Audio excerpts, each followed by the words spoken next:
In June 1949, a U.S. Air Force reconnaissance aircraft flew over eastern Turkey on a classified military mission. The pilots were not looking for Noah's Ark. They were mapping Soviet border territory during the early years of the Cold War. But when the film was developed and the photographs were analyzed, sitting on the northwest slope of Mount Ararat at approximately 15,000 feet elevation, there was something in the ice that nobody could explain.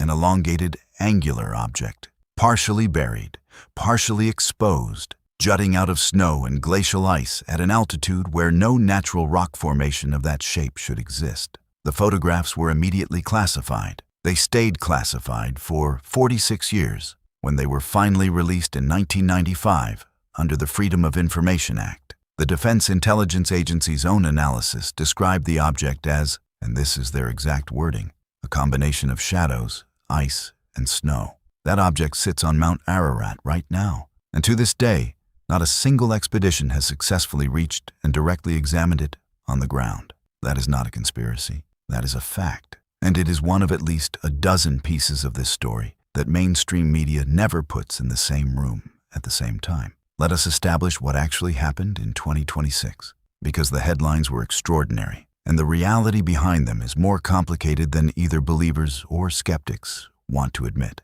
In April 2026, a researcher named Andrew Jones of an organization called Noah's Ark Scans published new findings from the Durupinar Formation, a boat-shaped geological site in eastern Turkey, approximately 18 miles south of Mount Ararat. Using ground-penetrating radar and soil analysis, Jones reported subsurface features, including what he described as a central corridor 13 feet wide, running along the structure's length, layered interior features suggestive of multiple decks, and chemical signatures in the soil he interprets as decomposed organic material. The formation itself is real. It measures 515 feet long, 86 feet wide, and 52 feet high. Jones argues this matches the biblical dimensions of the Ark in Genesis chapter 6, calculated at 300 Egyptian cubits. Fox News covered it. Greek Reporter covered it. GB News covered it. Headlines around the world announced possible proof of Noah's Ark. Here is what those headlines left out.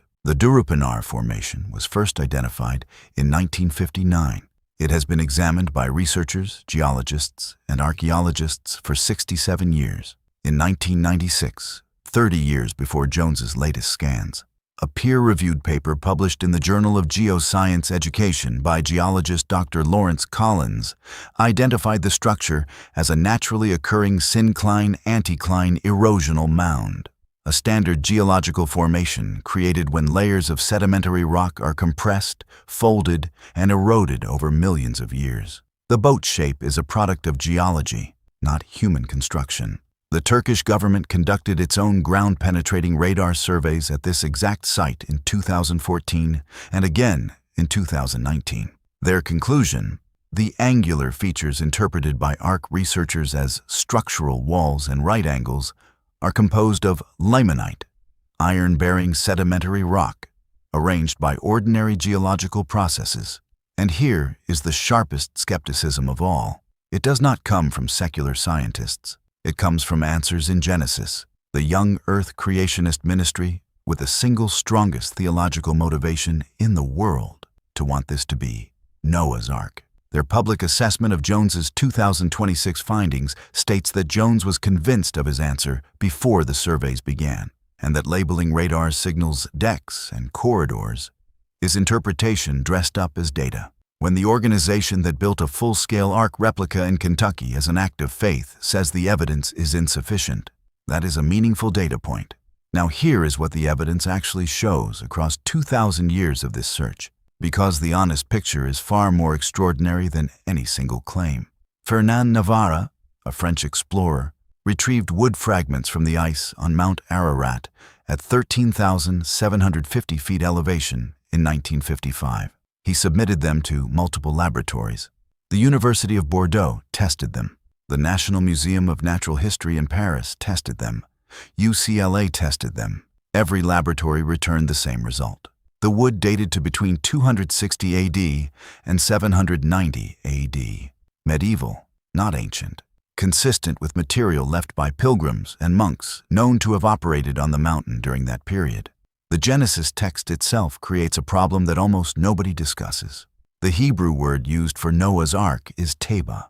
This word appears only twice in the entire Hebrew Bible, in Genesis for the ark and in Exodus for the basket that carried the infant Moses down the Nile River.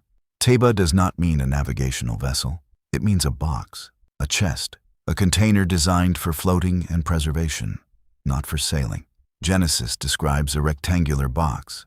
The Durupinar Formation is a boat hull shape. They are geometrically different structures and the dimensions. Genesis gives the ark as 300 cubits long.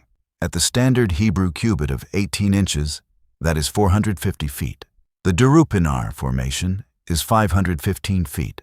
The only way to make them match is to use Egyptian cubits, approximately 20.6 inches, instead of Hebrew cubits. The cubit you choose determines whether the numbers align, and you get to choose the cubit. Now the question that sits underneath all of this, and the one that has never been answered: if a wooden vessel approximately 4,500 years old was deposited on a mountain in eastern Turkey, would it survive?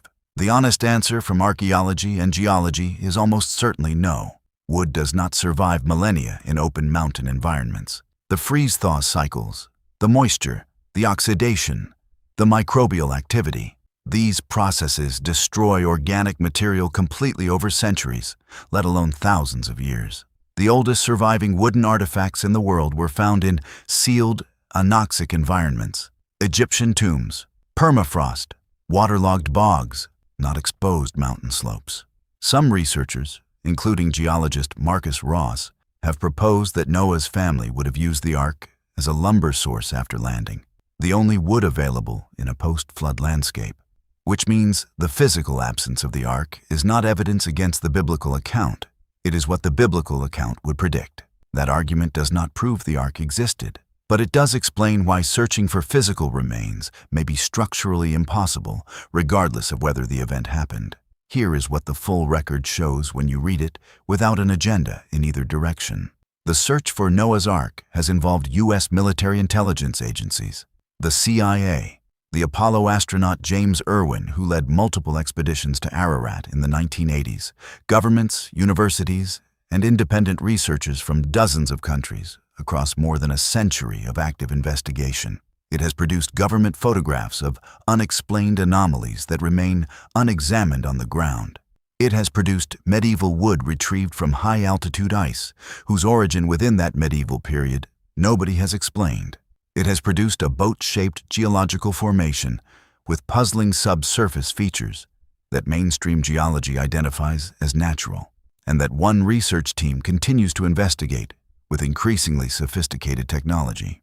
What it has not produced is a single piece of physical material extracted, independently tested, and confirmed as man-made, ancient, and consistent with the construction of a large wooden vessel.